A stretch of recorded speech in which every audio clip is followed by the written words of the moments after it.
L'homme qui a sauvé la montre mécanique, c'est le titre de ce livre. Entretien avec Jean-Claude Biver, recueilli par Gérard Lelarge.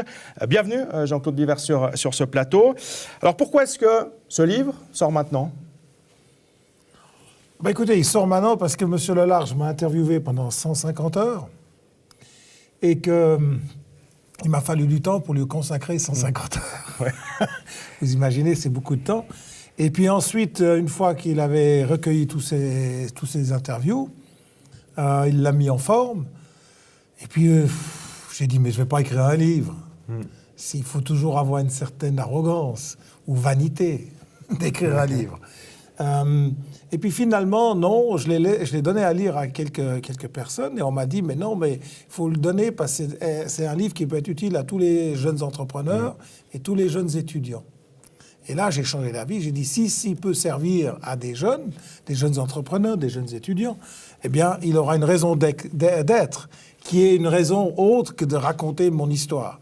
Donc voilà pourquoi ce livre a mis 3 ans ou 4 ans avant que j'ai donné mon OK pour l'éditer.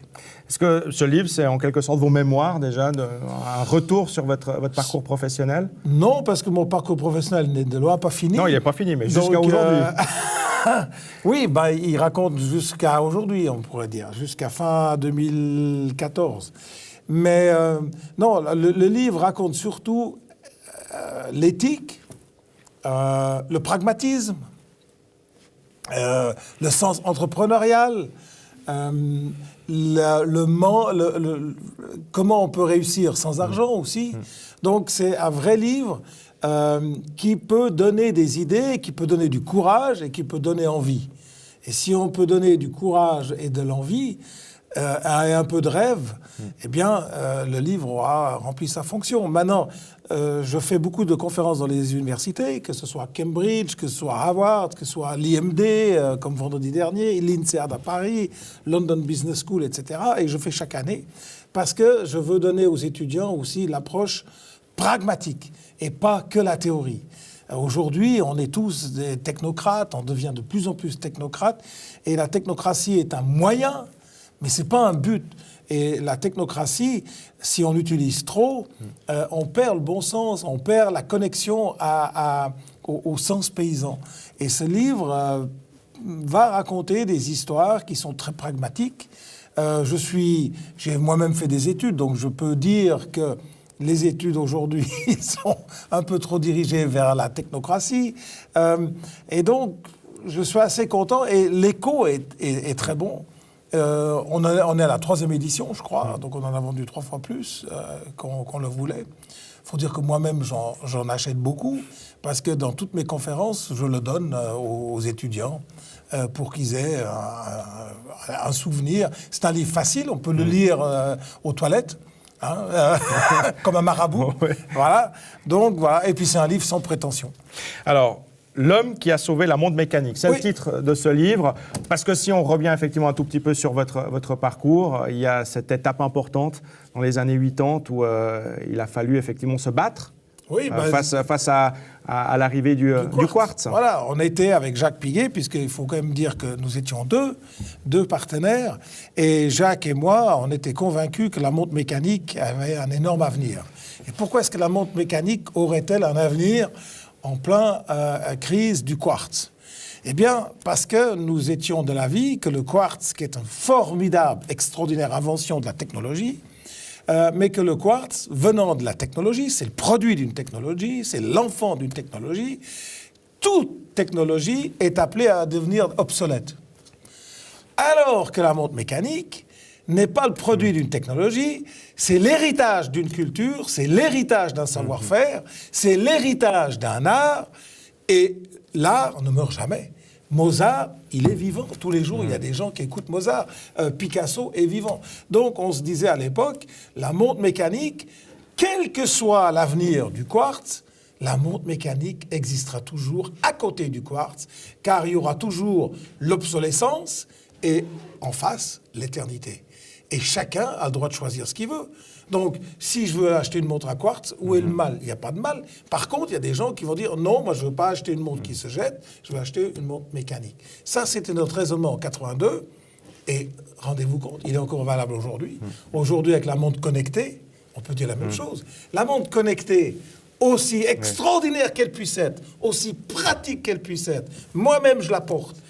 Mais on sait, dans 5 ans, dans 8 ans, c'est comme votre téléphone, il faudra le changer.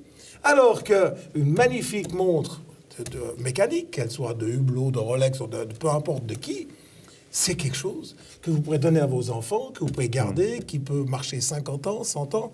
Et ça, c'est la grande différence. Vous parlez justement de la montre connectée, c'est voilà, la tendance actuelle. Est-ce qu'aujourd'hui, toutes les marques se doivent d'avoir justement une montre connectée Non, surtout pas. dans leur catalogue? Surtout pas. Prenons une marque que je connais bien, prenons Hublot. Hublot, c'est une marque de luxe chère. Et Hublot a un prix moyen dans le magasin de l'ordre de 20 000 francs. C'est la moyenne. Si le magasin vend 100 montres et qu'on divise le chiffre d'affaires par 100, on arrivera à 20 000 francs par montre. Donc c'est énorme. Si Hublot fait une montre connectée à 20 000 francs, qui se jette dans 5 ans, vous pensez bien que personne ne va l'acheter. Si Hublot fait par contre une montre à 200 francs, qui se jette dans 5 ans, mais personne ne va l'acheter non plus, parce que c'est pas ce qu'on attend d'une Hublot. On veut du prestige, on veut quelque chose d'exclusif, etc. Donc, une marque comme Hublot ne peut en principe pas faire de montre connectée, parce qu'Hublot n'est pas dans ce type de métier. Alors prenons maintenant la montre Tag Heuer. Le prix moyen de Tag Heuer, si Hublot c'est 20 000, le prix moyen de Tag Heuer c'est 3 000. C'est 7 fois moins. Et Tag Heuer a des montres dans sa collection qui coûtent 950 francs. Tag Heuer, c'est le luxe accessible. Hein? Donc c'est du luxe, oui, pas c'est cher, mais c'est accessible. Eh bien, à 900 francs, ou à 1000 francs, Tag Heuer peut faire une montre connectée. Parce que c'est dans sa gamme. Ça ne détruit rien. Alors qu'Hublot, qui ferait une montre à 900 francs, ça détruit complètement le mythe. C'est comme si Ferrari faisait une voiture à 10 000 francs. C'est pas possible. Jean-Claude Duvert, si on vous connaît beaucoup dans la région, c'est évidemment par Hublot, avec le siège qui est à Nyon, qui grandit encore chaque fois plus. Vous avez complètement redynamisé la marque à votre arrivée. C'est une de vos fiertés de votre carrière professionnelle. C'est l'avant-dernière fierté. J'ai cru que c'était la dernière. Et Hublot, c'est un miracle. On a passé de 26 millions à la route de Divonne lorsqu'on était là-bas. En 2004, et aujourd'hui on est à 500 millions au chemin de la Vurpière, c'est-à-dire on aura fait 18 fois le chiffre d'affaires en 11 ans. C'est quand même extraordinaire. Et on est complètement autofinancé, c'est-à-dire il n'y a pas d'hypothèque, il n'y a pas de leasing, il n'y a pas de prêt d'actionnaire, il n'y a pas de crédit. Tout est payé. Donc, c'est quelque chose où on peut être exceptionnellement fier. C'est un exemple, je dirais, unique dans l'histoire de l'horlogerie. Donc, c'est ma fierté. Ça me restera gravé à jamais dans mes tripes, dans mon sang, dans mon cœur, dans ma tête. Maintenant, j'ai dit c'est l'avant-dernière. Pourquoi ? Mais parce qu'on a voulu me donner un peu plus de responsabilité dans le groupe LVMH. On m'a demandé de m'occuper aussi de Zénith et de Tag Heuer. Et je me suis occupé en priorité de Tag Heuer. Et Tag Heuer, c'est ma dernière mission. La prochaine, c'est Zénith. Mais la dernière mission dont je me suis occupé, depuis 1 an, même plus, 18 mois, 16 mois exactement, c'est Tag Heuer. Et Tag Heuer, aujourd'hui, quand je vois l'évolution, je suis extrêmement fier des équipes. On a fait un travail extraordinaire. D'ailleurs, une partie du travail a été fait avec les gens de Hublot. C'est toujours les mêmes gens. Ils m'aident. Encore ce matin, j'étais chez Hublot, mais on a parlé à un moment donné de Zénith. J'utilise le patron, mon ami Ricardo Guadalupe, qui est le CEO de Hublot. J'utilise la directrice marketing. Donc, on est toujours la même équipe. Et la même équipe s'occupe maintenant également de Tag Heuer. Ça veut dire qu'on peut reporter ce que vous avez fait avec Hublot, justement, à Tag Heuer et ensuite à Zénith ? Oui, si les gens sont capables de comprendre. C'est-à-dire, c'est comme une équipe de football. Vous changez les maillots d'une équipe de football, vous mettez l'équipe de football d'Allemagne et vous le mettez le maillot avec la croix suisse. Ils vont quand même gagner.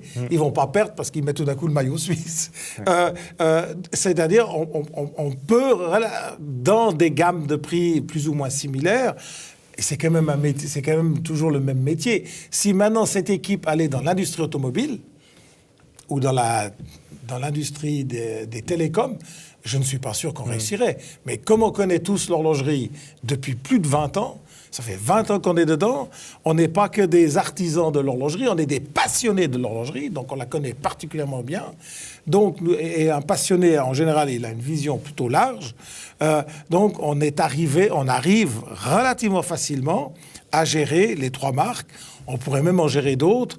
Je pense que c'est pas exactement les mêmes recettes, mais on est dans la même démarche. Vous voyez, vendre du Chasselas ou vendre du Bourgogne, c'est pas exactement la même chose, mais c'est quand même pas très différent. Par contre, vendre du parfum et du Chasselas, là, c'est un autre métier. Ouais. Pour conclure, Jean-Claude Biver, on connaît l'impact du Hublot justement dans la région nyonnaise. Vous aussi, vous avez un affect particulier du coup pour la région. Vous êtes un acteur.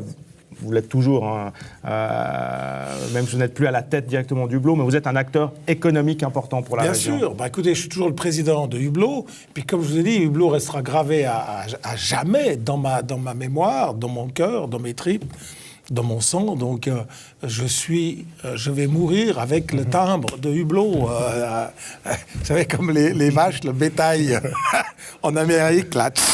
Voilà, je suis au fer blanc, je suis marqué Hublot. Maintenant, Hublot, c'est indéracinable de Nyon. J'ai donc vécu quand on a vécu la route de Divonne dans l'immeuble de l'Armée du Salut. Et il y avait des gens qui sonnaient chez nous et qui disaient « Où est l'Armée du Salut ?» On disait « Elle est derrière ». Et c'était quand même extraordinaire d'être dans le même immeuble que l'Armée du Salut. Et puis maintenant, on a 2 magnifiques manufactures au chemin de la Vierpierre. C'est quand même historique. Et ça crée un affect, ça crée une émotion. Ça crée une affection. Donc, Nyon est affectif pour moi. Et puis, j'ai la chance d'habiter moi-même aussi dans le canton de Vaud. Nyon est vaudois. Moi, je suis vaudois, je suis défenseur du terroir, je suis défenseur du Chasselas. Donc, je suis dans mon environnement. J'ai mes vaches dans le canton de Vaud, etc. Donc, il y a un affect, il y a une liaison tout à fait particulière. Et puis, je suis un copain de Daniel, de Rosselin. J'ai fait le festival quand j'étais tout petit, donc voilà. Donc Nyon reste effectivement, j'ai mon émotion et mon affection à Nyon.